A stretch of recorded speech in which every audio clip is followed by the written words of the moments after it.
നമസ്കാരം. ട്രെൻഡിംഗ് നൗയിലേക്ക് സ്വാഗതം. ആദ്യം നോക്കാം പ്രധാന തലക്കെട്ടുകൾ.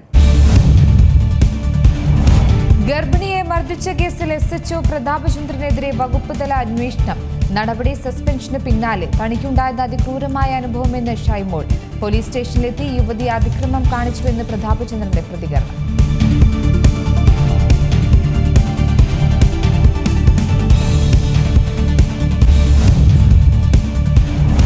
ശബരിമല സ്വർണ്ണക്കൊള്ള കേസ് ED അന്വേഷിക്കും. കേസിലെ മുഴുവൻ രേഖകളും EDക്ക് നൽകാൻ കൊല്ലം വിജിലൻസ് കോടതിയുടെ നിർദ്ദേശം.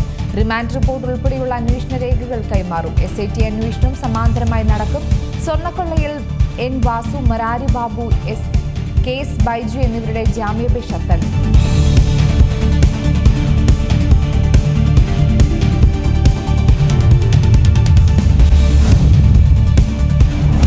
ശബരിമല സ്വർണ്ണക്കൊള്ളയിലെ വിവാദ പാരഡി ഗാന കേസ് പിൻവലിക്കാൻ സർക്കാർ. തുടർ നടപടി മരവിപ്പിക്കാൻ ADGPക്ക് നിർദ്ദേശം. സാമൂഹ്യ മാധ്യമങ്ങളിൽ നിന്ന് പാട്ട് നീക്കേണ്ടതില്ലെന്നും മെറ്റയ്ക്ക് കത്ത് അയക്കേണ്ടതില്ലെന്നും സർക്കാർ.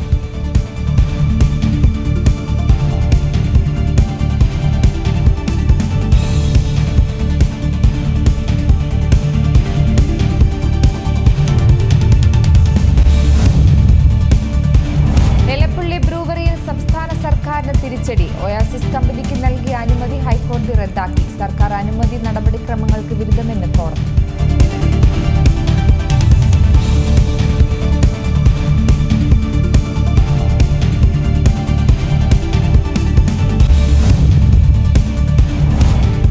ാമത് രാജ്യാന്തര ചലച്ചിത്രമേളയ്ക്ക് ഇന്ന് സമാപനം. വൈകിട്ട് നിശാഗന്ധിയിൽ നടക്കുന്ന ചടങ്ങ് മുഖ്യമന്ത്രി പിണറായി വിജയൻ ഉദ്ഘാടനം ചെയ്യും. മേളയുടെ അവസാന ദിവസം പ്രദർശിപ്പിക്കുന്നത് 11 ചിത്രങ്ങൾ. സിനിമയിൽ 50 വർഷം പൂർത്തിയാക്കിയ സംവിധായകൻ സായിദ് മിർസിയെ ആദരിക്കും. സമാപന ചടങ്ങിന് ശേഷം സുവർണ്ണ ചകോരം നേടിയ സിനിമ പ്രദർശിപ്പിക്കും.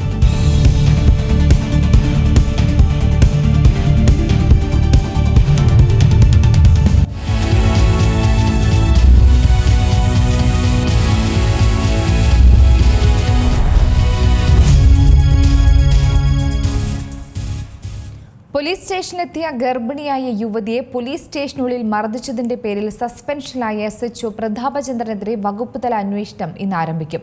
2024 ജൂണിൽ നടന്ന പോലീസ് അതിക്രമത്തിന്റെ ദൃശ്യങ്ങളാണ് ഷൈമോൾ ഹൈക്കോടതി ഉത്തരവിലൂടെ പോലീസ് സ്റ്റേഷനിൽ നിന്ന് ശേഖരിച്ചത്. ഈ ദൃശ്യങ്ങൾ പുറത്തു വന്നതോടെയാണ് പ്രതാപചന്ദ്രനെ അടിയന്തരമായി സസ്പെൻഡ് ചെയ്തത്. പോലീസ് സ്റ്റേഷനിൽ തനിക്കുണ്ടായത് അതിക്രൂരമായ അനുഭവമെന്ന് ഷൈമോൾ പ്രതികരിച്ചു. ഭർത്താവ് പോലീസുകാർ മർദ്ദിക്കുന്നതിൻ്റെ ഒരു വീഡിയോ പിടിച്ചതിനാണ് ഡ്യൂട്ടി തടസ്സപ്പെടുത്തിയെന്നും പറഞ്ഞാണ് പിടിച്ചുകൊണ്ട് പോകുന്നത്.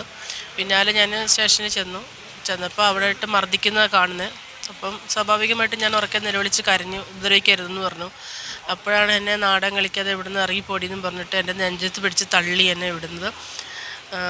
ഒരു വനിതാ പോലീസുകാർ എന്നെ മുടിക്കുത്തിന് പിടിച്ച് വലിക്കുന്നു, മുഖത്തടിക്കുന്നു. CI പ്രതാപചന്ദ്രൻ സാറ് മുഖത്ത് വലിച്ചടിക്കുന്നു. ഇത് അതിക്രൂരമായിട്ടാണ് അവിടെ ഉണ്ടായിരുന്നവരെല്ലാം ആ സമയത്ത് എന്നെ വേദനിപ്പിച്ചത്. അതിനുശേഷം ഞാൻ വയ്യാണ്ടായി ഹോസ്പിറ്റലിൽ പോയി. തിരിച്ചു വരുമ്പോഴത്തേക്കുമാണ് ഇവരെനിക്ക് കള്ളക്കേസുകൾ ഇട്ടത്. ഞാൻ അവിടെ കുഞ്ഞുങ്ങളെ വലിച്ചെറിഞ്ഞെന്നും സ്റ്റേഷനെ ആക്രമിച്ചെന്നും സാറിന് ഞാൻ മാന്തി പരിക്കേൽപ്പിച്ചെന്നും അങ്ങനെ ഒരുപാട് കള്ളക്കേസുകൾ ഇട്ടു. ഇതിനൊക്കെയുള്ള ഏക തെളിവാണ് ആ CCTV ഫുട്ടേജ്. അത് അന്ന് തൊട്ട് നമ്മൾ ചോദിക്കുന്നുണ്ട്, നമുക്ക് തരുന്നില്ല. അങ്ങനെ നമ്മൾ അപേക്ഷകൾ വെച്ചു, ഹൈക്കോടതിയിൽ അപേക്ഷ വെച്ചു. അത് ഏകദേശം 1 വർഷത്തോളം ആയി നമുക്കത് കിട്ടാൻ വേണ്ടി നടന്നിട്ട്. ഇന്നലെയാണ് അത് കിട്ടുന്നത്. അതിലുണ്ട് എല്ലാം. തുടർ നടപടികൾ എങ്ങനെയാണ്? തുടർ നടപടികൾ നമ്മളെ നിയമപരമായിട്ട് തന്നെ പോകും. എത്രത്തോളം അതിനുവേണ്ടി നമുക്ക് ചെയ്യാവുന്നോ അതൊക്കെ നമ്മൾ നടക്കും. കാരണം മാനസികമായിട്ടും ഒരുപാട് വേദനകളും ബുദ്ധിമുട്ടുകളും ആ സമയത്ത് നമ്മൾ അനുഭവിച്ചു. ഭർത്താവിന് 5-6 ദിവസം ജയിലിൽ പിടിച്ചിട്ടു. എനിക്ക് FIR ഇട്ടു. എനിക്ക് ജാമ്യം ഉണ്ടാക്കണം, ജാമ്യത്തിന് ആളെ ഓടണം, ഹസ്ബൻഡിൻ്റെ ജാമ്യത്തിന്, അങ്ങനെ ഒരുപാട് മാനസികാവസ്ഥയിലൂടെ ഞാൻ കടന്നു പോയത്. അതൊരിക്കലും മറക്കാൻ പറ്റത്തില്ല. അതുകൊണ്ട് എത്രത്തോളം എനിക്കിതിനു വേണ്ടി നിയമ പോരാട്ടം നടത്താവോ അത്രത്തോളം ഞാൻ ചെയ്യും. അതേസമയം പോലീസ് സ്റ്റേഷനിലെത്തി യുവതി അതിക്രമം കാണിച്ചുവെന്നായിരുന്നു പ്രതാപചന്ദ്രന്റെ പ്രതികരണം. പോലീസിനെതിരെ പ്രശ്നമുണ്ടാക്കിയ കേസുകളിൽ 2 പ്രതികളെ അന്ന് രാത്രി രക്ഷപ്പെടാൻ സഹായിച്ച കേസിൽ പ്രതിയാണ്. ആ കേസിലേക്ക് വേണ്ടിയിട്ടാണ് ഈ ബെഞ്ചു എന്ന് പറഞ്ഞവർ ഈ ലേഡിയുടെ ഹസ്ബൻഡിനെ കൂട്ടിക്കൊണ്ട് സ്റ്റേഷനിൽ വന്നത്. വന്ന സമയത്ത് അവരുടെ വീട്ടിലെല്ലാം അവർക്കറിയാം. 2 ദിവസം ഒളിവിൽ കഴിഞ്ഞ ശേഷം സ്റ്റേഷനിൽ കൊണ്ടുവന്ന അയാളെ കൊണ്ടുവന്നിട്ട് ആ സമയത്തൊന്നും അയാൾ വേറെ പ്രശ്നമല്ല, കൊണ്ടുവന്നിട്ട് കുറച്ച് നേരം കൊണ്ട് ഏതോ പ്ലാൻ ചെയ്ത പോലെ അവർ 2 കുഞ്ഞുങ്ങളെ കൊണ്ട് പാഞ്ഞ് വളരെ ഫാസ്റ്റായിട്ട് സ്റ്റേഷനിൽ തള്ളിക്കയറി വരികയും ഡോറ് ചവിട്ടി തുറന്ന് കയറി അകത്ത് വന്നു ആ കുഞ്ഞുങ്ങളെ എറിഞ്ഞു കൊല്ലാൻ ശ്രമിക്കുകയും അല്ലെങ്കിൽ ഹസ്ബൻഡ് വിട്ടിട്ടില്ലെങ്കിൽ ഞാൻ ഈ കുഞ്ഞുങ്ങൾ അറിഞ്ഞു പോലും ഞാനും ചാവുമെന്ന് പറഞ്ഞ് സ്റ്റേഷനിൽ ഭീഷണിപ്പെടുത്തി വലിയ അതിക്രമം ഉണ്ടാക്കി. എൻ്റെ വനിതാ പോലീസുകാരൊക്കെ അതിൽ ഒരു വനിതാ പോലീസാണെങ്കിൽ യൂട്രസ് റിമൂവ് ചെയ്തിട്ട് തീരെ വയ്യാത്തൊരവസ്ഥയിലാണ്. അതൊക്കെ വിഷയമുണ്ട്. ആ വനിതാ പോലീസുകാരൊക്കെ തള്ളി മാറ്റിക്കൊണ്ട് സ്റ്റേഷനിൽ അതിക്രമം കയറാൻ വേണ്ടി വന്നു. അതിൽ ആ കുഞ്ഞുങ്ങൾ ആ സമയത്ത് രക്ഷപ്പെടുത്തിയില്ലാണെങ്കിൽ അവർ കൃത്യമായിട്ട് ആ കുഞ്ഞുങ്ങൾ എറിഞ്ഞു തറയിട്ടന ആ പൊടി കുഞ്ഞുങ്ങളാണ്. അപ്പം ഞങ്ങൾ ചെയ്ത് ശരിക്കും പറഞ്ഞാൽ മാക്സിമം അവർക്കൊരു ഇതുണ്ടാവാതെ ആ കുഞ്ഞുങ്ങളെ സേവ് ചെയ്തിട്ട് പരമാവധി അവരെ ആക്കി. ആ സമയത്തൊന്നും ഒരു പ്രശ്നം ഉണ്ടായിട്ടില്ല. അവർ വീണ്ടും അതിക്രമിച്ച് കയറി വന്നിട്ട് പോലീസിനെയൊക്കെ തള്ളി മാറ്റി തീർത്തും തള്ളി എന്നെ 2 പ്രാവശ്യം തള്ളാൻ വേണ്ടി പോയി. തള്ളി ആ നെഞ്ചിൽ തള്ളിയ സമയത്താണ് ആ ഒരു സംഭവം, ആ ഒരു ആക്ഷൻ ഉണ്ടായത്. ഇത് ഒരിക്കലും ഞങ്ങൾ ആരും കരുതി കൂട്ടിയൊന്നും ഉണ്ടായിട്ടില്ല. ഇങ്ങനെ ഒരു സഡൻ പ്രൊവക്കേഷനിൽ അവർ ഇത്രയും വന്ന് വയലന്റ് ആയിട്ട് പ്രശ്നം ഉണ്ടാക്കുന്ന ഒരു സാഹചര്യമില്ല. പോലീസ് പ്രതികളെ കൊണ്ടുവന്നത് സാധാരണ സ്റ്റേഷനിൽ കൊണ്ടുവന്ന സാധാരണ പതിവുള്ള കാര്യമാണ്. അവര് ഒരു ഇതുമില്ലാതെ 2 കുഞ്ഞുങ്ങളെയും കൊണ്ടുവന്നിട്ട് അവർ ജീവനം ഒരു മര്യാദ ഒരു അല്പം പോലും അവർക്ക് ഒരു കെയർ കൊടുക്കാതെ എന്തെങ്കിലും അത്യാവശ്യം സംഭവിച്ചെങ്കിൽ അവസാനം ചോദിക്കാം. ആ കുട്ടികൾ ആ സമയത്ത് സമയോചിതമായിട്ട് ഞങ്ങൾ വനിതാ പോലീസിനെ ഞാനത് എത്രയും മാത്രം ശക്തമായിട്ട് പറഞ്ഞിട്ടാണ് ആ കുഞ്ഞുങ്ങളെ രക്ഷപ്പെടുത്തിയത്. അല്ലെങ്കിൽ ആ കുഞ്ഞുങ്ങൾ ആ തിക്കിലും തിരക്കിലും പെടുകയോ അല്ലെങ്കിൽ ആ കുഞ്ഞുങ്ങൾ കരവിടുകയോ ചെയ്തു കഴിഞ്ഞാൽ ഉണ്ടാകുന്ന സംഭവത്തിനേക്കാൾ ഭീകരമായി പോകാം. അതേസമയം സംഭവത്തിൽ കോടതിയുടെ മേൽനോട്ടത്തിലുള്ള അന്വേഷണമാണ് വേണ്ടതെന്ന് മർദ്ദനത്തിനിരയായ യുവതിയുടെ അഭിഭാഷകൻ റെബിൻ വിൽസൺ ഗ്രാലൻ പ്രതികരിച്ചു.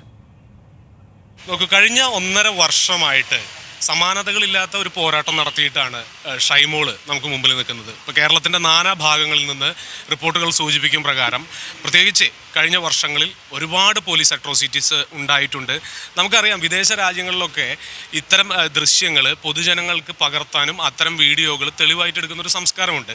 ഇവിടെ അത് ഇനിയും ഉരുത്തിരിഞ്ഞു വന്നിട്ടില്ല. അപ്പോൾ ബഹുമാനപ്പെട്ട ഹൈക്കോടതിയിലെ ജസ്റ്റിസിൻ്റെ പ്രത്യേക ഇടപെടലോടെയാണ് കഴിഞ്ഞ 1.5 വർഷമായിട്ട് പെൻഡിങ്ങുള്ള ഈ മാറ്ററിൽ CJM കോടതിയിലെ അഡീഷണൽ CJM കോടതിയിലെ ഒരു പ്രൈവറ്റ് കംപ്ലയിൻറ്റും കൂടി പാരലലി ഷൈമോൾ കൊടുത്ത് ആ പോരാട്ടം ബലവത്തായിട്ട് കൊണ്ടുവന്ന സമയത്താണ് ഹൈക്കോടതിയിൽ നിന്ന് ഫ്രീസ് ചെയ്ത ഈ രേഖകളും അതുപോലെ ഇതിൻ്റെ വിഷ്വൽസും ഷൈമോൾക്ക് ലഭ്യമാക്കുന്ന ഒരവസ്ഥ വന്നത്. അപ്പോൾ ഒരു ഭാഗത്ത് സർക്കാരിനെ തന്നെ പ്രോസിക്യൂട്ട് ചെയ്ത് ഈ ഒരു അട്രോസിറ്റീസിക്ക് പാത്രമായ ഈ സ്ത്രീക്ക് അർഹമായ കോമ്പൻസേഷനും മറ്റും നൽകാനായിട്ട് യശശരീരനായ ശ്രീ BA ആളൂര് നടത്തിയിരുന്ന ഒരു കേസ് തുടർന്ന് അദ്ദേഹത്തിൻ്റെ മരണത്തിന് ശേഷം അവരെന്നെ സമീപിക്കുകയായിരുന്നു. അപ്പോൾ ആ കേസിന് ഉപോത്പലകമായിട്ട് നമുക്കിവിടെ CJM കോടതിയിൽ എത്താനും എറണാകുളത്തെ നോർത്ത് പോലീസ് സ്റ്റേഷൻ്റെ ജൂറിസ്ഡിക്ഷണൽ കോടതിയായിട്ടുള്ള ഈ കസബ പോലീസ് സ്റ്റേഷൻ അഥവാ നോർത്ത് പോലീസ് സ്റ്റേഷൻ്റെ ജൂറിസ്ഡിക്ഷണൽ കോടതിയായിട്ടുള്ള അഡീഷണൽ CJM കോടതിയിലെ ഈ സ്ത്രീ എത്തുമ്പോൾ ആ മജിസ്ട്രേറ്റ് തന്നെ ഓർക്കുന്നുണ്ട് 1.5 വർഷം മുമ്പ് ഇവരെയും ഈ ഭർത്താവിനെയും വിവിധ കേസുകളിൽ പ്രതിയാക്കി എൻ്റെ മുമ്പിൽ തന്നെയാണ് കൊണ്ടുവന്നതെന്ന് സ്വാൺ സ്റ്റേറ്റ്മെൻറ്റ് എടുക്കുന്ന സമയത്ത് അല്ലെങ്കിൽ ഈ കേസ് അവതരിപ്പിക്കുന്ന സമയത്ത് ബഹുമാനപ്പെട്ട മജിസ്ട്രേറ്റ് പോലും ഓർക്കുന്ന ഒരു സ്ഥിതിവിശേഷം ഉണ്ടായിട്ടുണ്ട്. അവിടെ നമ്മൾ കൺവിൻസ് ചെയ്ത് പറയുകയാണ് വേലി തന്നെ വിളവ് തിന്നുന്ന ഈ കാലത്ത് പോലീസിനെതിരായ കേസ് പോലീസ് തന്നെ അന്വേഷിച്ചാൽ ഒരു പരിധി വരെ ഒരു ന്യായം നീതി നടപ്പിലാകില്ല എന്ന് കണ്ടുകൊണ്ട് ക്രിമിനൽ നടപടി ചട്ടത്തിൻ്റെയും അതിൻ്റെ ഉപവകുപ്പുകളുടെയും പ്രത്യേക റൂൾസ് ഓഫ് പ്രാക്ടീസിൻ്റെയും പരിധിയിൽ നിന്നുകൊണ്ട് പോലീസ് അന്വേഷിച്ചാൽ പോരാ. ഷൈമോൾ ഉറച്ചു പ്രഖ്യാപിക്കുന്നു, മജിസ്ട്രേറ്റിനോട് ആവശ്യപ്പെടുന്നു. മജിസ്ട്രേറ്റ് നേരിട്ട് പ്രതിക്ക് നോട്ടീസ് അയച്ചു കൊടുത്ത് ഈ സ്വാൺ സ്റ്റേറ്റ്മെൻറ്റുകൾക്കും തെളിവുകൾക്കും അധിഷ്ഠിതമായിക്കൊണ്ട് പ്രതിയായ CI പ്രതാപ് ചന്ദ്രൻ ഇപ്പോൾ സസ്പെൻഷനിൽ അദ്ദേഹത്തെ പ്രതിയായി ഒരു ക്രിമിനൽ പ്രോസിക്യൂഷൻ ബഹുമാനപ്പെട്ട അഡീഷണൽ CJM കോടതിയിൽ നടത്തണമെന്നാണ് ഷൈമോൾ ആവശ്യപ്പെടുന്നത്. ഈ വാർത്തയുടെ കൂടുതൽ വിശദാംശങ്ങൾ ആദർശ് മുക്കട നൽകും. ആദർശ്, ഭർത്താവിനെ പോലീസ് വാഹനത്തിൽ കൊണ്ടുപോയത് കണ്ടാണ് ഈ ഭാര്യ തൊട്ടുപുറകെ പോയി പോലീസ് സ്റ്റേഷനിൽ ആരായുകയും ചെയ്തു. അതിനുശേഷമാണ് അവിടെ മർദ്ദനവും മറ്റു കാര്യങ്ങളൊക്കെ നടക്കുന്നത്. ഈ സംഭവത്തിലൂടെ തന്നെ പൊതുസമൂഹം പോലീസ് സ്റ്റേഷനുകളെയും പോലീസുകളെയും ഒരുപോലെ ഭയക്കുന്ന ഒരു കാര്യത്തിലേക്ക്, ഒരു സവിശേഷതയിലേക്ക് തന്നെ എത്തുകയാണ്. കാക്കിയിട്ടവരെ എല്ലാം ഭയക്കുന്ന ഒരവസ്ഥയിലേക്ക് തന്നെയാണ് ഈ ഒരൊറ്റ പോലീസുകാരൻ മാത്രം കൊണ്ട് ഇപ്പോൾ കേരളക്കരയിൽ എല്ലാവരും വിരൽ ചൂണ്ടുന്നത്. നിലവിലെ സാഹചര്യത്തിൽ ഇപ്പോൾ അന്വേഷണം ആരംഭിച്ചിരിക്കുകയാണ്. എത്രത്തോളമുള്ള ഒരു നടപടി തന്നെ നമുക്കിതിൽ പ്രതീക്ഷിക്കാം? അക്ഷയ, ഈ കേസുമായി ബന്ധപ്പെട്ട് ഈ യുവതിക്ക് അകാരണമായി ഗർഭിണിയായ യുവതിയെ മർദ്ദിച്ച സംഭവത്തിലാണ് ഒരു ശക്തമായ നിയമ പോരാട്ടത്തിന്റെ വഴിയിൽ ഷൈമോൾ ഉള്ളത്. ഷൈമോളെ മർദ്ദിക്കുന്നതിന്റെ ദൃശ്യങ്ങൾ ഇന്നലെയായിരുന്നു പുറത്തു വന്നത്. ഇന്നിപ്പോൾ കൂടുതൽ ദൃശ്യങ്ങൾ ഇതുമായി ബന്ധപ്പെട്ട് പുറത്തേക്ക് വന്നിട്ടുണ്ട്. ഈ ദൃശ്യങ്ങളിലെല്ലാം തന്നെ ഷൈമോളെ അകാരണമായി മർദ്ദിക്കുന്നതടക്കം ദൃശ്യങ്ങളിൽ നിന്ന് വ്യക്തമാണ്. ഇതിൽ ഇപ്പോൾ ഒരു പോലീസ് തലത്തിലുള്ള ഒരു അന്വേഷണമല്ല, മറിച്ച് ഒരു ജുഡീഷ്യൽ തലത്തിലുള്ള ഒരു അന്വേഷണമാണ് അനിവാര്യമെന്നൊരു പ്രതികരണമാണ് ഷൈമോൾ നടത്തുന്നത്. ഇതുമായി ബന്ധപ്പെട്ട് അഡീഷണൽ CJM കോടതിയിൽ ഒരു ഹർജി നൽകിയിട്ടുണ്ട്. ഈ ഹർജി ഇന്ന് പരിഗണിച്ചിരുന്നു. അത് വിശദമായ വാദം കേൾക്കുന്നതിന് വേണ്ടി ജനുവരി 17 മാറ്റിയിട്ടുണ്ട്. എറണാകുളം നോർത്ത് സ്റ്റേഷനിലായിരുന്നു തന്റെ ഭർത്താവിനെ അകാരണമായി പിടികൂടിയത് ചോദ്യം ചെയ്ത് സ്റ്റേഷനിലെത്തിയ യുവതിയെ SHOയുടെ നേതൃത്വത്തിലുള്ള സംഘം ക്രൂരമായി മർദ്ദിച്ചത്. SHO മർദ്ദിക്കുന്നതിന്റെ ദൃശ്യങ്ങൾ, അതായത് SHO പ്രതാപചന്ദ്രൻ മർദ്ദിക്കുന്നതിന്റെ ദൃശ്യങ്ങൾ ഉൾപ്പെടെ ഇന്നലെ പുറത്തു വന്നിരുന്നു. ഈ ദൃശ്യങ്ങളിലെല്ലാം തന്നെ അതിക്രൂരമായി തന്നെ ഈ യുവതിയെ മർദ്ദിക്കുന്നത് വ്യക്തമായിരുന്നു. ഈ ദൃശ്യങ്ങളുടെ പിന്നാലെയാണ് ഇന്ന് അഡീഷണൽ CJM കോടതിയിലെത്തി ഈ യുവതി ഇതുമായി ബന്ധപ്പെട്ട് ഒരു ഹർജി നൽകുന്നത്. ഈ ഹർജിയാണ് ഇന്ന് കോടതി പരിഗണിച്ച കോടതി വിശദമായ വാദം കേൾക്കുന്നതിന് വേണ്ടി ജനുവരി 17 വരെ മാറ്റിവെച്ചിരിക്കുന്നത്. അതേസമയം ഇന്നലെ ഈ SHO പ്രതാപചന്ദ്രനെതിരെ ഇന്നലെ വകുപ്പ് തലത്തിലുള്ള ഒരു നടപടി ഉണ്ടായിട്ടുണ്ടായിരുന്നു. അദ്ദേഹത്തെ താൽക്കാലികമായെങ്കിലും സർവീസിൽ നിന്ന് മാറ്റി നിർത്തിക്കൊണ്ടുള്ള സസ്പെൻഷൻ ഉത്തരവ് ഇന്നലെ പുറത്തിറക്കിയിരുന്നു. ഇന്നു മുതൽ ഈ പോലീസുകാരനെതിരെയുള്ള വകുപ്പ് തല അന്വേഷണവും ആരംഭിച്ചിട്ടുണ്ട്.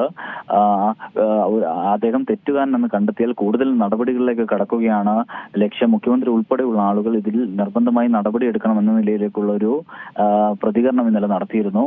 അതോടൊപ്പം തന്നെ ഈ SHO പറയുന്ന മറ്റൊരു കാര്യമെന്ന് പറയുന്നത് താൻ അകാരണമായി ആരെയും മർദ്ദിച്ചിട്ടില്ല, പോലീസ് സ്റ്റേഷനിലെത്തി ഈ യുവതി മനഃപൂർവ്വം പ്രശ്നങ്ങൾ സൃഷ്ടിക്കുമായിരുന്നു, അതല്ലാതെ തങ്ങൾ ആരെയും മർദ്ദിച്ചിട്ടില്ല എന്നതാണ് ഈ SHOയുടെ ഭാഗത്തു നിന്ന് ഇന്നലെ ഉണ്ടായ പ്രതികരണം. ഏതായാലും ഇതുമായി ബന്ധപ്പെട്ട് പോലീസ് ഈ ഘട്ടത്തിൽ പോലീസിന്റെ ഭാഗത്തു നിന്നുള്ള അന്വേഷണം പോരാ, മറിച്ച് ജുഡീഷ്യൽ തലത്തിലുള്ള ഒരു അന്വേഷണം വേണമെന്നാണ് ഈ യുവതി പറയുന്നത്.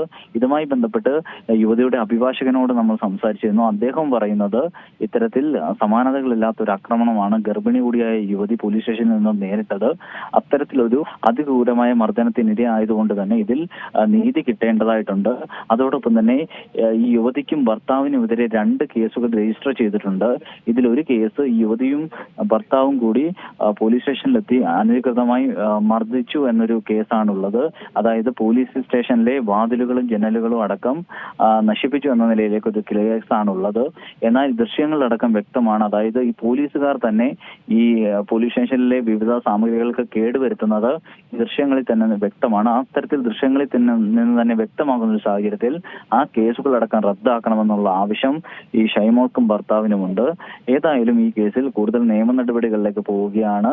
ഈ വരുന്ന ജനുവരി 17 ഈ കേസ് വീണ്ടും പരിഗണിക്കുക. 17 വിശദമായി വാദം കേൾക്കും. അഡീഷണൽ CJM കോടതിയാണ് ഈ കേസിൽ വിശദമായ വാദം കേൾക്കുന്നത്. വിശദമായ വാദത്തിന് വേണ്ടി ഇന്നാണ് ഈ കേസ് 17 മാറ്റിവെച്ചിട്ടുള്ളത്. നിലവിൽ ഈ പോലീസുകാരനായിട്ടുള്ള SHO പ്രതാപചന്ദ്രൻ അരൂർ പോലീസ് സ്റ്റേഷനിലാണ് ജോലി ചെയ്യുന്നത്. ഇന്നലെ അരൂരിൽ എത്തിയപ്പോഴാണ് അദ്ദേഹം മാധ്യമങ്ങളോട് പ്രതികരിച്ചത്. ഏതായാലും ഈ കേസ് കൂടുതൽ കോടതി നടപടികളിലേക്ക് പോവുകയാണ്. ഈ നിയമത്തിന്റെ വഴിയിൽ യാതൊരു വിട്ടുവീഴ്ചയ്ക്കുമില്ല എന്നാണ് ഷൈമോളും ഭർത്താവും വ്യക്തമാക്കുന്നത്. കോടതിയുടെ ഏതറ്റം വരെ പോയാലും തങ്ങൾക്ക് നീതി ലഭിക്കുന്നത് വരെ ഈ പോരാട്ടം തുടരുമെന്നാണ് ഷൈമോൾ പറയുന്നത്. അതോടൊപ്പം തന്നെ ഇദ്ദേഹത്തെ ഈ പോലീസുകാരനായ പ്രതാപചന്ദ്രനെ സർവീസിൽ നിന്ന് സസ്പെൻഡ് ചെയ്താൽ മാത്രം പോരാ, സർവീസിൽ നിന്ന് പുറത്താക്കണമെന്നത് അടക്കമുള്ള ആവശ്യങ്ങളും ഷൈമോൾ ഉന്നയിക്കുന്നുണ്ട്.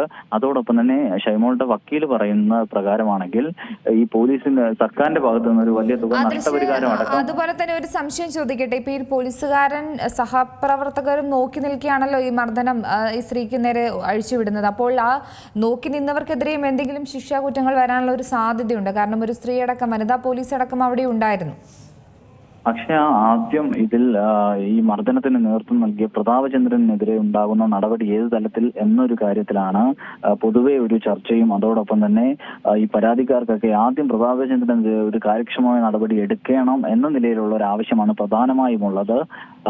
ഇതിവിടെ മർദ്ദനത്തിന് നേതൃത്വം നൽകിയ ആൾക്കെതിരെ പോലും നടപടി എടുക്കാത്ത ഒരു സാഹചര്യമാണുള്ളത്. അതായത് ഇന്നലെ ദൃശ്യങ്ങൾ പുറത്തു വരുന്ന സാഹചര്യത്തിൽ മാത്രമാണ് താൽക്കാലികമായെങ്കിലും സസ്പെൻഡ് ചെയ്യുന്ന ഒരു നടപടി പോലീസ് പ്രഖ്യാപിക്കേണ്ടി വന്നത്. അത് തന്നെ ഈ ദൃശ്യങ്ങൾ പുറത്തു വന്ന സാഹചര്യത്തിൽ മാത്രമാണ്. മറ്റു വഴികളില്ലാതെ വന്നപ്പോഴാണ് പ്രതാപചന്ദ്രനെതിരെ താൽക്കാലിക നടപടിയിലേക്ക് കടക്കേണ്ടി വന്നത്.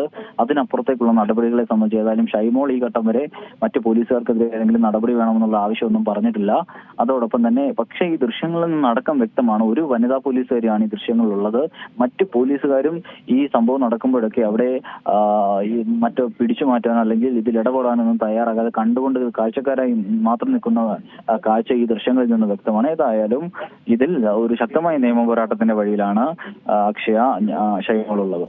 ശരി, എന്തായാലും സംഭവത്തിൽ കോടതിയുടെ മേൽനോട്ടത്തിലുള്ള അന്വേഷണമാണ് ആവശ്യമെന്നാണ് മർദ്ദനത്തിന് ഇരയായവർ ആവശ്യപ്പെടുന്നത്. എന്തായാലും നിലവിൽ ആ ഒരു രീതിക്ക് തന്നെ നീതി ലഭിക്കുമെന്ന് പ്രതീക്ഷിക്കാം. എന്തായാലും 2024 നടന്ന ഒരു സംഭവത്തിൻ്റെ ദൃശ്യങ്ങൾ പുറത്തു വന്നതോടുകൂടി തന്നെ കേരള പോലീസുകാർക്ക് മൊത്തത്തിലുള്ള ഒരു നാണക്കേട് തന്നെയാണ് ഈ ഒരു സംഭവം വരുത്തി വെച്ചിരിക്കുന്നത്. പ്രതാപചന്ദ്രൻ എന്നുള്ള ഒരു വ്യക്തിയെ മാത്രമല്ല, എത്രത്തോളം പ്രതാപചന്ദ്രന്മാർ ഇത്തരത്തിൽ കേരള പോലീസ് യൂണിഫോം അണിഞ്ഞു നിൽക്കുന്നുണ്ട് എന്നുള്ള കുറേയധികം ചോദ്യങ്ങൾ തന്നെയാണ് പുറത്തു വരുന്നത്. ഈ വാർത്ത പുറത്തു വന്നതിന് തൊട്ടു പിന്നാലെ തന്നെ നിരവധി ആളുകൾ ഇതുമായി ബന്ധപ്പെട്ട് കമന്റുകളിലൊക്കെ ഇത്തരത്തിലുള്ള കുറേയധികം അനുഭവങ്ങൾ, സംഭവങ്ങൾ അവർ രേഖപ്പെടുത്തുന്നതെല്ലാം കണ്ടിരുന്നു. എന്തായാലും പാർട്ടിക്കാരൊക്കെ ഒഴികെ ആർക്കും നീതി ലഭിക്കാത്ത ഒരു സാഹചര്യമാണ് ഇന്ന് പോലീസ് സ്റ്റേഷനിൽ ഉള്ളത് എന്നാണ് പൊതുവിൽ ഉയരുന്ന ഒരു ആക്ഷേപം. എന്തായാലും നമ്മോടൊപ്പം ഈ ഒരു വിഷയവുമായി ബന്ധപ്പെട്ട് പ്രതികരിക്കാൻ റിട്ടയർഡ് SP KM ആന്റണി കൂടെ ചേരുന്നുണ്ട്. സർ, നമസ്കാരം.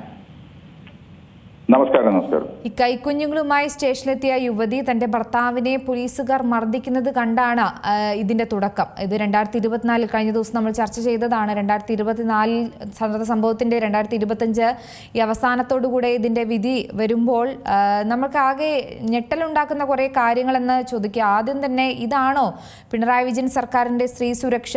ഇതാണോ ജനമൈത്രി പോലീസ് സ്റ്റേഷൻ എന്നൊക്കെയാണ്? അല്ല, അതിനെ രാഷ്ട്രീയമായിട്ട് കാണുന്നതിനോട് എനിക്ക് അത്ര വലിയ യോജിപ്പില്ല. കാരണം ഒരു ആഭ്യന്തരമന്ത്രിയോ അല്ലെ മുഖ്യമന്ത്രിയോ പോലീസ് സ്റ്റേഷനിൽ നടക്കുന്നത് എന്താണ് എന്നുള്ളത് അത്രയ്ക്ക് അതിൽ ഒരു സംഭവം ഉണ്ടായി കഴിഞ്ഞതിന് ശേഷം മാത്രമേ അറിയാൻ സാധ്യതയുള്ളൂ. ഇതിൽ ഞാൻ പ്രത്യേകമായി പറയുന്നത് ഡിപ്പാർട്ട്മെന്റിന്റെ വീഴ്ചയായിട്ടാണ് കാണുന്നത്. കാരണം ഈ പോലീസ് ഉദ്യോഗസ്ഥൻ അയാൾക്കെതിരായിട്ട് ഒരുപാട് പരാതികൾ ഉള്ളതായിട്ടാണ് മനസ്സിലാക്കാൻ സാധിക്കുന്നത്. ഇപ്പൊ എറണാകുളത്ത് തന്നെ ഇപ്പം നിലവിൽ വന്നിരിക്കുന്നത്, കാക്കനാട് പാലത്തിനടിയിൽ ഒരു ചെറുപ്പക്കാരൻ ഇരിക്കുന്നതായിട്ട് കണ്ട് ചോദിച്ച സമയം അയാൾ എന്തോ കാരണം പറയുകയും ആ സമയത്ത് അയാളുടെ വീട് കാക്കനാടാണെന്ന് പറയുകയും ചെയ്യുന്നു. കാക്കനാട് ഉള്ളവന് എന്താണ് എറണാകുളത്തെ കാര്യമെന്നുള്ള രീതിയിൽ അയാൾ മർദ്ദിച്ചു എന്നാണ് അയാൾ കൊടുത്തിരിക്കുന്ന പരാതി. അപ്പം അത് ഒരിക്കലും ഒരു ശരിയായ കാര്യമല്ല. ഒരു കാരണം ഉണ്ടാക്കി വെറുതെ ഒരാളെ മർദ്ദിക്കുക, അതും ഒരു ചെറുപ്പക്കാരനെ. ഇയാൾക്ക് യൂണിഫോം ഉണ്ടെന്നും അധികാരമുണ്ടെന്നും ഉള്ളതല്ലാതെ മറ്റെന്താണ് അതിനകത്തുള്ള കാര്യം? അതിനെയൊക്കെ മാന്യമായിട്ടോ അല്ലെങ്കിൽ ന്യായമായിട്ടോ ഉള്ള രീതിയിൽ എന്തിനാണ് ഇരിക്കുന്നത് എന്നുള്ള ചോദിച്ചു മനസ്സിലാക്കിയിട്ട് അതിന്റെ കാര്യങ്ങൾ എന്താണെന്നുള്ളത് നടപടി സ്വീകരിക്കുകയാണ്. എന്തെങ്കിലും പ്രശ്നങ്ങൾ ഉണ്ടെങ്കിൽ മാത്രം നടപടി സ്വീകരിക്കുകയാണ്. പിന്നെ മറ്റൊരു പെൺകുട്ടി നിയമവിദ്യാർത്ഥി അവിടെ അവരുടെ ഏതോ പരിചയമുള്ള ഒരു വനിതാ SIയെ അന്വേഷിച്ച് ചെല്ലുന്ന സമയത്ത് അവരോട് മോശമായിട്ട് പെരുമാറുകയും അവരുടെ ഫോട്ടോ എടുക്കാനായിട്ട് ശ്രമിച്ച് മോശമായിട്ട്, ഒരു പെൺകുട്ടിയുടെ ഫോട്ടോ അങ്ങനെ എടുക്കേണ്ട കാര്യമില്ല, ഹെൽമെറ്റ് വെച്ചത് ശരിയായില്ലെന്നോ ശരിയായ ഹെൽമെറ്റ് അല്ലെന്നോ എന്തോ ഒരു കാരണം ഉണ്ടാക്കി ചെയ്യുന്ന ഒരു രീതിയിലേക്ക് വരുന്നു. അതും സിവിൽ ഡ്രസ്സിലാണ് കൂടുതൽ സമയം ഇയാൾ പോലീസ് സ്റ്റേഷൻ പരിസരത്ത് കാണുന്നത്. അതെന്താണെന്ന് മനസ്സിലാകുന്നില്ല. അതും ഒരു ശരിയായ രീതിയല്ല. അതിന് പരാതി അസിസ്റ്റന്റ് കമ്മീഷണർക്കും കൊടുത്തു എന്ന് പറയുന്നുണ്ട്. അപ്പോ അത് ഈ രണ്ട് പരാതികളിലും ഇപ്പൊ ഞാൻ ഈ പറഞ്ഞ ഇന്നിപ്പം CCTVയിൽ കാണുന്ന സംഭവത്തിന് അപ്പുറത്ത് ഈ രണ്ട് പരാതികൾ മാത്രം എടുത്ത് പറയുകയാണെങ്കിലും ഇയാൾക്കെതിരായിട്ടുള്ള പരാതികൾ അന്വേഷിക്കുന്ന പോലീസ് ഉദ്യോഗസ്ഥർ, അതായത് ഏറ്റവും കുറഞ്ഞതൊരു അസിസ്റ്റന്റ് കമ്മീഷണർ റാങ്കിലുള്ള ആൾ വേണം ഒരു ഇൻസ്പെക്ടർക്കെതിരായിട്ടുള്ള പരാതി അന്വേഷിക്കുവാൻ. അവരേത് രീതിയിൽ ഏത് നിഗമനത്തിലാണ് എത്തിയത്, അല്ലെങ്കിൽ എന്താണ് അവർ കണ്ടെത്തിയത്, ഇയാൾ എന്തിനാണ് അവർ സപ്പോർട്ട് ചെയ്യുന്നതെന്ന് എനിക്ക് മനസ്സിലാകുന്നില്ല. കാരണം അത് അപ്പോൾ തന്നെ ഇവരുടെ പേരിലുള്ള വിഷയങ്ങൾ, അതുപോലെ തന്നെ ഇപ്പൊ ഈ പറഞ്ഞ വിഷ്വൽസിൽ വന്നുകൊണ്ടിരിക്കുന്ന ഗർഭിണിയായ സ്ത്രീ, 2 പിഞ്ചു കുഞ്ഞുങ്ങളും ഒക്കെ ആയിട്ടൊപ്പം മറ്റ് ആളുകളും സ്ത്രീകളും എല്ലാം ഉണ്ട്. അവരുടെ ഭർത്താവും ആണെന്ന് തോന്നുന്നു മറ്റൊരാൾ അപ്പുറത്ത് നിൽപ്പുണ്ട്. അപ്പൊ പെട്ടെന്ന് അവരുടെ മുഖത്തടിക്കുക എന്ന് പറഞ്ഞു കഴിഞ്ഞാൽ അത്രയ്ക്ക് ദേഷ്യം വരേണ്ടതായ കാര്യങ്ങൾ എന്താണ് അവിടെ? ഒരു പോലീസ് സ്റ്റേഷനിലാണ്. അവിടെ ആരെത്ര പ്രശ്നങ്ങൾ ഉണ്ടാക്കിയാലും വനിതയല്ല, എത്രയോ അക്രമികൾ പോലീസ് സ്റ്റേഷനിൽ വന്ന് പ്രശ്നങ്ങൾ ഉണ്ടാക്കുന്നു. അപ്പോഴും നമ്മൾ സംയമനം പാലിക്കേണ്ട സ്ഥലമാണത്. കാരണം നമ്മൾക്ക് ഏറ്റവും ശക്തിയുള്ള സ്ഥലമാണ് ഒരു പോലീസ് ഉദ്യോഗസ്ഥനായുള്ള പോലീസ് സ്റ്റേഷൻ. അവിടെ പോലും അയാൾ പ്രകോപിതനാവുകയും പെട്ടെന്ന് അക്രമവാസനയോടുകൂടി ആക്രമിക്കുകയും ചെയ്യുന്നത് ഒരിക്കലും ശരിയല്ല. അത് അനുവദിച്ചു കൊടുക്കാൻ പാടില്ല. ഇതാരും അറിയാഞ്ഞിട്ടല്ല. അവിടെയുള്ള കമ്മീഷണർക്ക് പരാതി കൊടുത്തു എന്നാണ് ആ നിയമ വിദ്യാർത്ഥി പറഞ്ഞത്. മറ്റേയാളും അതുപോലെ തന്നെ. അപ്പൊ ഈ കേസിലും ഈ പറഞ്ഞ കരണത്തടിച്ച സംഭവത്തിലെ വനിതയും കമ്മീഷണർക്ക് പരാതി കൊടുത്തു എന്ന് പറയുന്നു. അവരെ സേവ് ചെയ്തുകൊണ്ട്, അതായത് കുറ്റവാളിയെ സേവ് ചെയ്തുകൊണ്ടുള്ള റിപ്പോർട്ടാണ്. അവരെ അനുകൂലിച്ച് റിപ്പോർട്ടുകൾ കൊടുത്തു കഴിഞ്ഞാൽ മുകളിലുള്ള ഉദ്യോഗസ്ഥർക്ക് ഒന്നും ചെയ്യാൻ പറ്റില്ല. അപ്പൊ ആ അന്വേഷണം നടത്തിയ ഉദ്യോഗസ്ഥര് എന്തുകൊണ്ട് അയാളെ സപ്പോർട്ട് ചെയ്തു, അല്ലെ അയാൾ നിരപരാധിയാണെന്നുള്ള രീതിയിൽ റിപ്പോർട്ട് കൊടുത്തു എന്നുള്ളതും കൂടെ അന്വേഷിക്കണം. ആ രീതിയിൽ വന്നെങ്കിൽ മാത്രമേ പോലീസ് സംവിധാനത്തിന് ഏതെങ്കിലും രീതിയിൽ അതിനെ കുറ്റമറ്റതാക്കി കൊണ്ടുപോകാൻ പറ്റൂ. കാരണം ഇവരുടെ പരിശീലനം, ഞാൻ മുമ്പ് പറഞ്ഞതുപോലെ തന്നെ പരിശീലനം തന്നെ ആ രീതിയിൽ ശരിയല്ല. അതുകൊണ്ടാണ് ഇങ്ങനെ ഒരു അഹങ്കാരത്തോടുകൂടി വരുന്ന ആളുകളോട് പെരുമാറുന്നത്. സ്ത്രീകളോടും കുഞ്ഞുങ്ങളോടും ഇത് രണ്ടും ഈ സംഭവത്തിലുണ്ട്. ആ പിഞ്ചു കുഞ്ഞ് എനിക്ക് തോന്നുന്നു ഒരു 1.5 വയസ്സ് കാണുമായിരിക്കും. അതിനൊക്കെ ഇത് കണ്ട് അവരുടെ സബ് കോൺഷ്യസ് മൈൻഡിൽ ഏത് രീതിയിലുള്ള ഷോക്ക് ആയിരിക്കും ഉണ്ടാവുന്നതെന്ന് പറയാൻ പറ്റില്ല. ഒട്ടും മാന്യമല്ലാത്തതാണ്, മനുഷ്യത്തിരഹിതമായിട്ടുള്ള ഒരു സംശയം കൂടെ, ഇപ്പോൾ വനിതാ പോലീസുകാർ നോക്കി നിൽക്കുകയാണല്ലോ SHO മർദ്ദിച്ചിരിക്കുന്നത്. അപ്പോൾ ഈ അവരെ എല്ലാം ഭയപ്പെടുത്തി നിൽക്കുന്ന ഒരു പ്രതാപചന്ദ്രൻ ആയിരുന്നു അവിടെ എന്നുള്ളതും സംശയമുണ്ട്. മാത്രമല്ല, ഒരു സാധാരണക്കാർ പോലീസ് സ്റ്റേഷനിൽ വന്നു കഴിഞ്ഞാൽ ഇതായിരിക്കുമോ അനുഭവം എന്നും സാധാരണ ആളുകൾ പേടിക്കുന്ന ഒരു കാര്യമാണ്. തീർച്ചയായിട്ടും. ഇപ്പം ഒരു SHO എന്ന് പറയുമ്പം ആ പോലീസ് സ്റ്റേഷന്റെ ഏറ്റവും അധികാരിയാണ്, ഏറ്റവും അതിന്റെ ചാർജ് ഉള്ള ആളാണ്. അതിന് താഴെയുള്ള വനിതാ പോലീസുകാരെ സംബന്ധിച്ചിടത്തോളം അവർക്കാർക്കും അവിടെ സ്വന്തമായിട്ടോ സ്വതന്ത്രമായിട്ടോ ഉള്ള അഭിപ്രായങ്ങളൊന്നുമില്ല. അവിടെ ഒന്നും ചെയ്യാനും പറ്റില്ല. കാരണം SHO എന്ന് പറയുന്ന ആൾ തന്നെ ഒരു വനിതയെ ആക്രമിക്കുകയാണെങ്കിൽ അവർക്ക് തടയാൻ പറ്റില്ല. പക്ഷെ അതിലൊരു പോലീസ് ഉദ്യോഗസ്ഥൻ ഒരു നീല ചെക്ക് ഷർട്ടിട്ട ഇയാളെ തള്ളി അങ്ങോട്ട് മാറ്റിക്കൊണ്ട് പോകുന്നുണ്ട്. അത് ആരാണെന്ന് എനിക്ക് അറിഞ്ഞുകൂടാ. കാരണം ഇയാൾ ചെയ്യുന്നത് ശരിയല്ല എന്ന് അയാൾക്ക് തോന്നുന്നതുകൊണ്ടാണ് അയാൾ അങ്ങനെ ചെയ്യുന്നത്. എന്താണെങ്കിലും ഇയാളെ ഇങ്ങനെയുള്ള ഇയാൾക്ക് ഇനി സർവീസ് കുറച്ച് മാത്രമേ ഉള്ളൂ എന്നാണ് ഞാൻ മനസ്സിലാക്കുന്നത്. കാരണം തിരുവനന്തപുരം സ്വദേശിയാണ്. യൂണിഫോമിലും അല്ലായിരുന്നല്ലോ. അല്ല, യൂണിഫോമിലല്ല. ഈ രണ്ട് സംഭവങ്ങളിലും ഈ സംഭവത്തിൽ യൂണിഫോമിലല്ല, ആ പെൺകുട്ടി പറഞ്ഞ സംഭവത്തിലും യൂണിഫോമിലല്ല എന്ന് പറയുന്നത്. കാരണം ഇയാൾ സ്ഥിരമായിട്ട് യൂണിഫോമിലല്ലാതെ പോലീസ് സ്റ്റേഷനിൽ നിൽക്കുക എന്ന് പറയുന്നതും അത് ഉചിതമായിട്ടുള്ള കാര്യമല്ല. ഉയർന്ന ഉദ്യോഗസ്ഥർ അത് ശ്രദ്ധിക്കേണ്ടത് തന്നെ. മഫ്തിയിൽ ആരാണ് ഇത് എന്താണ് എന്നുള്ളത് അറിയാതെ ആളുകളോട് പെരുമാറുന്നു. സാധാരണഗതിയിൽ മഫ്തിയിലെ പോലീസുകാരനാണോ എന്ന് പോലും വരുന്ന സിവിലിയൻ അറിയണമെന്നില്ല. മാത്രമല്ല, പോലീസുകാരനാണെങ്കിൽ തന്നെ ഒരു സാധാരണ CPO അല്ലെങ്കിൽ അങ്ങനെയുള്ള പോലീസുകാരായിരിക്കുമെന്ന് അവര് കരുതും. അതല്ലാതെ ഒരു ഉദ്യോഗസ്ഥൻ അവിടെ ഉണ്ടാവും, അയാളോട് പരാതി പറയാമല്ലോ എന്നുള്ള രീതിയിലായിരിക്കും അവരിരിക്കുന്നത്. ആ സമയത്താണ് മഫ്തിയിലുള്ള ഈ SHO അല്ലെങ്കിൽ ഇൻസ്പെക്ടർ എന്ന് പറയുന്ന ആൾ അവരെ ആക്രമിക്കുന്നത്. അപ്പോൾ അത് ഒട്ടും ശരിയായ കാര്യങ്ങളല്ല. അങ്ങനെ പോലീസ് സ്റ്റേഷന്റെ പരിധിയിലോ അല്ലെ കോമ്പൗണ്ടിലോ ആരെങ്കിലും വന്നാൽ ഉടനെ അതിലെല്ലാം ഇടപെടുക, പിന്നെ അവരോട് കാരണങ്ങൾ ഉണ്ടാക്കി, പ്രത്യേകിച്ചും വനിതകളോടൊക്കെ. ഇപ്പൊ ആ പെൺകുട്ടിയോടും അതുപോലെ തന്നെ ഈ യുവതിയോടും ചെയ്തിരിക്കുന്നത് ഒരിക്കലും ചെയ്യാൻ പാടില്ലാത്ത കാര്യങ്ങളാണ്. ഇവരൊന്നും സർവീസിൽ വെച്ചുകൊണ്ടിരിക്കാനും പറ്റില്ല. കാരണം മുഖ്യമന്ത്രി തന്നെ അതിനകത്ത് കർക്കശമായ നടപടി വേണമെന്ന് ഇന്നലെ തന്നെ പറഞ്ഞിട്ടുണ്ട്. അപ്പൊ അതിൽ നടപടി വരും. പക്ഷെ സംഭവങ്ങൾ ഈ 1.5 വർഷം എന്തുകൊണ്ട് അത് മുക്കിവെച്ചു, ഇയാളുടെ പേരിൽ നടപടി സ്വീകരിച്ചില്ല എന്നുള്ളതിനെ സംബന്ധിച്ചും ഒരു അന്വേഷണം നടത്തിയെങ്കിൽ മാത്രമേ ഇത് കൃത്യമായി പോവുകയുള്ളൂ എന്നുള്ളതാണ് എനിക്ക് പറയാനുള്ളത്.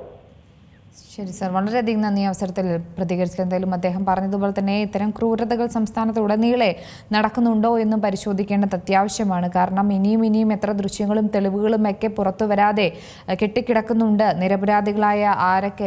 നിരപരാധികളായവരൊക്കെ ഈ പോലീസ് ക്രിമിനലുകൾ ആക്രമിച്ചിട്ടുണ്ട് എന്നുള്ള തരത്തിലുള്ള കുറേയധികം ചോദ്യങ്ങൾ തന്നെയാണ് ഇതിലൂടെ ബാക്കിയാകുന്നത്. എന്തായാലും നിലവിലെ സാഹചര്യത്തിൽ അന്വേഷണം കൂടുതൽ പുരോഗമിക്കുകയാണ്. ഈ നേരത്തെ സൂചിപ്പിച്ച പോലെ തന്നെ ഈ പോലീസുകാർ തന്നെ അന്വേഷണം നടത്തുമ്പോൾ ഈ 2024 നടന്ന ഒരു സംഭവം, അത് 2025 ഡിസംബറോടെ ദൃശ്യങ്ങൾ പുറത്തു വരുന്നു. പക്ഷേ ഇനി അന്വേഷണം കൂടെ നടന്നു വരുമ്പോൾ ഏത് രീതിയിലായിരിക്കും അതിൻ്റെ റിസൾട്ട് എന്ന് തന്നെയാണ് ഇനി നോക്കി കാണേണ്ടത്.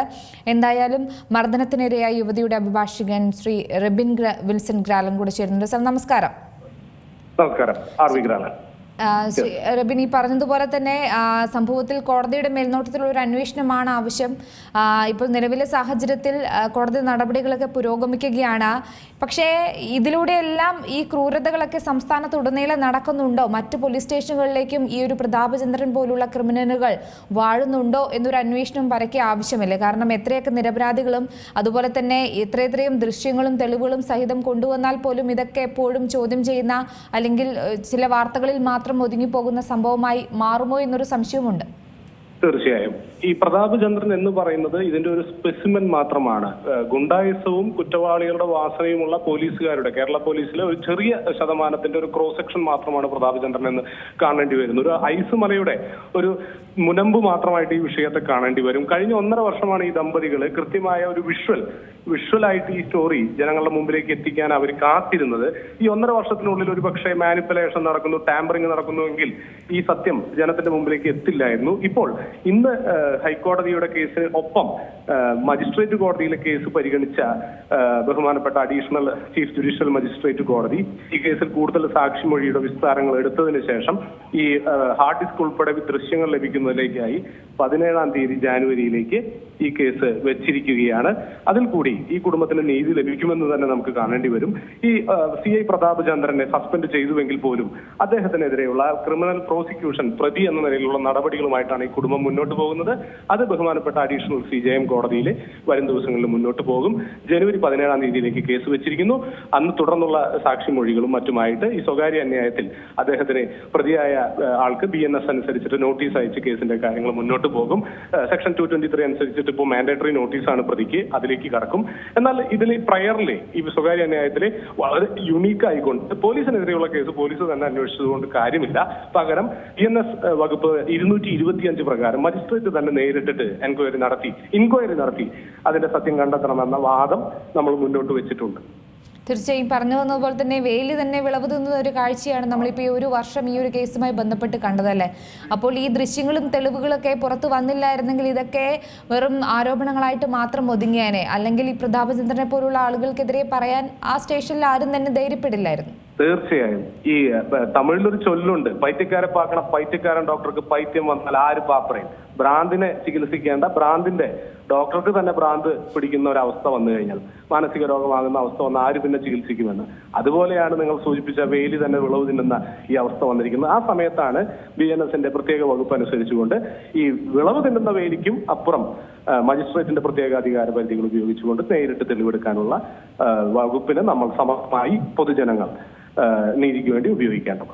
അതിനുവേണ്ടി ഇനിയും ജനങ്ങൾ മുന്നോട്ട് വരേണ്ടതുണ്ട്. പിന്നെ കൂടുതലായിട്ട് ഇത്തരം വിഷ്വൽ CCTVകൾ ഇവിടെ 10-12 ക്യാമറകൾ പോലീസ് സ്റ്റേഷനിൽ വെക്കുക എന്നല്ലാതെ അതിന്റെ വിഷ്വൽസ് ഒന്നും ക്രിമിനൽ പ്രോസിക്യൂഷനിലേക്ക് കൃത്യമായിട്ട് തെളിവായിട്ട് കൊടുക്കാൻ പോലീസ് ശുഷ്കാന്തി കാണിക്കാത്ത ഒരു ലോകത്തിൽ കൂടിയാണ് നമ്മൾ പോകുന്നത്. അപ്പൊ അതിനൊരു മാറ്റം കുറിക്കാൻ ഇന്നലെ മുരളി തുമ്മാരുകുടി സാറൊക്കെ ഫേസ്ബുക്കിൽ കുറിച്ചതുപോലെ നമ്മൾ കണ്ടതാണ്. മിനിയാപോളിസ് സംസ്ഥാനത്ത് അമേരിക്കയിലൊക്കെ വിഷ്വൽസ് ആണ് ഒരാളെ പോലീസ് അതിക്രമിച്ച് കൊലപ്പെടുത്തുന്നത് പോലും വെളിച്ചത്ത് കൊണ്ടുവന്നത്. വിവിധ ആംഗിളിലുള്ള വിഷ്വൽസ് സംബന്ധിച്ചിട്ട് ന്യൂയോർക്ക് ടൈംസിന്റെ ഒരു സ്റ്റോറി, വിഷ്വൽ സ്റ്റോറിയാണ് സത്യത്തെ വെളിച്ചത്തേക്ക് കൊണ്ടുവന്നത്. അത് ഭരണകൂടങ്ങളെ പോലും പിടിച്ചുലയ്ക്കുന്നത് നമ്മൾ കണ്ടു കഴിഞ്ഞു. അപ്പൊ കേരളത്തിലും CCTV വിഷ്വൽസ് ഇനി വരുന്ന കാലഘട്ടങ്ങളിൽ ക്രിമിനൽ വാസനയുള്ള പോലീസുകാരെ നിയന്ത്രിക്കാനും അതിന് കൃത്യമായ അച്ചടക്കബോധം കൊണ്ടുവരാനും ഉപയോഗപ്പെടുത്തുമാറാകട്ടെ. ഈ ഒരു വർഷം നീണ്ടുനിന്ന പോരാട്ടത്തിനൊടുവിലാണ് കോടതി ഇടപെടലിനെ തുടർന്ന് ഈ ദൃശ്യമൊക്കെ ലഭിച്ചത്. അപ്പോൾ ഇതിൻ്റെ ഒരു നാൾ വഴികൾ പരിശോധിക്കുകയാണെങ്കിൽ ഈ ഒരു പോലീസ് ഉദ്യോഗസ്ഥൻ തന്നെ യൂണിഫോം ഒന്നും ഇല്ലാതെയാണ്, അതായത് യൂണിഫോം ധരിക്കാതെയാണ് സ്റ്റേഷനിൽ ഇത്തരത്തിൽ അതിക്രമം നടത്തിയത്. അപ്പോൾ വലിയൊരു തെറ്റ്, ആ തെറ്റിനെ മറയ്ക്കാൻ വേണ്ടി അവർ തന്നെ കുറേയധികം പഴുതുകൾ ഉണ്ടാക്കുന്നു. ഈ യുവതിയുടെ ഭർത്താവ് കസ്റ്റഡിയിലാകുന്നു. ഇതൊക്കെ ഒരു സ്ക്രിപ്റ്റഡ് ആയിട്ട് പോലീസ് തന്നെ ചെയ്തതാണോ? അതൊക്കെ നമ്മൾ സിനിമയിൽ മാത്രം കേട്ടിട്ടുള്ള കുറേയധികം കാര്യങ്ങളാണ്. തീർച്ചയായും സിനിമയിൽ മാത്രം കാണുന്ന ദൃശ്യങ്ങൾ തന്നെയാണ് ഇപ്പോൾ പോലീസ് സ്റ്റേഷനിൽ നമ്മൾ കാണുന്നത്. ഇതിലേക്ക് മനസ്സിലാക്കേണ്ടത് ഒരു സ്പെർ ഓഫ് മൊമെന്റിലെ ഒരു പോലീസ് സ്റ്റേഷനിൽ ഉണ്ടാകുന്ന ഒരു ഇൻസിഡന്റിലെ ഒരു മർദ്ദനം സംഭവിക്കുന്നത് നമുക്ക് മനസ്സിലാക്കാം. അതിൻ്റെതായ രീതിയിൽ മർദ്ദനമേറ്റ അതിജീവിതയായ വ്യക്തിയോട് മാപ്പ് പറയാനും മറ്റുമുള്ള അവസരങ്ങൾ ഉണ്ടായെങ്കിൽ അത് ഉപയോഗിക്കാവുന്നതാണ്. പക്ഷെ അതിനപ്പുറമാണ് തന്റെ ഭാഗത്തു നിന്നൊരു പിഴവ് സംഭവിച്ചതെന്ന് മനസ്സിലാക്കുന്ന ഒരു ഉദ്യോഗസ്ഥൻ അധികാരത്തിന്റെ ആ ഒരു ദുഷ്ടലാക്കോടെ അതിന്റെ പല്ലും നഖവും ഉപയോഗിച്ചുകൊണ്ട് പോലീസിംഗിന്റെ ഏറ്റവും മോശം ദൂഷ്യബലങ്ങളെ ഉപയോഗപ്പെടുത്തിക്കൊണ്ട് ആ കുടുംബത്തിനും ആ ഭർത്താവിനും ഭാര്യയ്ക്കുമെതിരെ കള്ളക്കേസുകൾ ഉണ്ടാക്കുന്നു. തന്റെ വനിതാ സഹപ്രവർത്തകരെ പോലും കരുവാക്കിക്കൊണ്ട് അവിടെ അലുമിനിയം ഫാബ്രിക്കേഷനും മറ്റും തല്ലി തകർത്ത്, അത് വിഷ്വൽസിൽ കാണാൻ സാധിക്കും, ഈ പെൺകുട്ടിക്കെതിരെ, ഈ ഷൈമോൾ എന്ന വ്യക്തിക്കെതിരെ അവര് പോലീസ് സ്റ്റേഷനിൽ അതിക്രമം കാണിച്ചു. കുട്ടികളെ, സ്വന്തം കുട്ടികളെ, ഇരട്ട കുട്ടികളെ കയ്യിലുണ്ടായിരുന്നത് താഴേക്ക് വലിച്ചെറിഞ്ഞ് കൊലപ്പെടുത്താൻ ശ്രമിച്ചു എന്നൊക്കെ കേട്ടാൽ ഏതൊരു കുഞ്ഞു പോലും വിശ്വസിക്കാത്ത കഥകളിലേക്ക് ഒരു ഉളുപ്പുമില്ലാതെ ആ കാര്യങ്ങൾ ഒരു ഡിഫൻസ് ആയിട്ട് പറയുന്ന നിലയിലുള്ള ഒരു പോലീസിംഗ് നമുക്ക് ഇനി വേണമോ, അതോ ഇതില് സംശദീകരണത്തിന്റെ സമയമായോ എന്നതാണ് ഈ കേസിൽ കൂടി പൊതുജനവും സാമൂഹ്യ പ്രവർത്തകരും രാഷ്ട്രീയ പ്രവർത്തകരും ഒക്കെ നിരീക്ഷിക്കുന്നത്. അത് നിയമ സംവിധാനത്തിന്റെ ഒരു സമൂലമായ റീഫോർമേഷനിലേക്ക് നയിക്കുമെന്ന് നമുക്ക് പ്രതീക്ഷിക്കാം. ശരി, വളരെയധികം നന്ദി ശ്രീ റബിൻ ഈ അവസരത്തിൽ പ്രതികരിച്ചത്. എന്തായാലും സംഭവത്തിൽ കോടതിയുടെ മേൽനോട്ടത്തിലുള്ള ഒരു അന്വേഷണത്തിന് തന്നെയാണ് മർദ്ദനത്തിനിരയായ യുവതി ആവശ്യപ്പെടുന്നത്. അതിൽ ഒരു നടപടി ഉണ്ടാകുമെന്ന് തന്നെയാണ് അറിയാൻ സാധിക്കുന്നത്. എന്തായാലും 17-ാം തീയതിയിലേക്ക് പ്രസ്താവന മാറ്റിയിരിക്കുകയാണ്. അതിലൂടെ തന്നെ ഒരു നീതി ലഭിക്കുമെന്ന് തന്നെയാണ് പ്രതീക്ഷിക്കപ്പെടുന്നത്. ബുള്ളറ്റിൻ പൂർണ്ണമാകുന്നു. നന്ദി.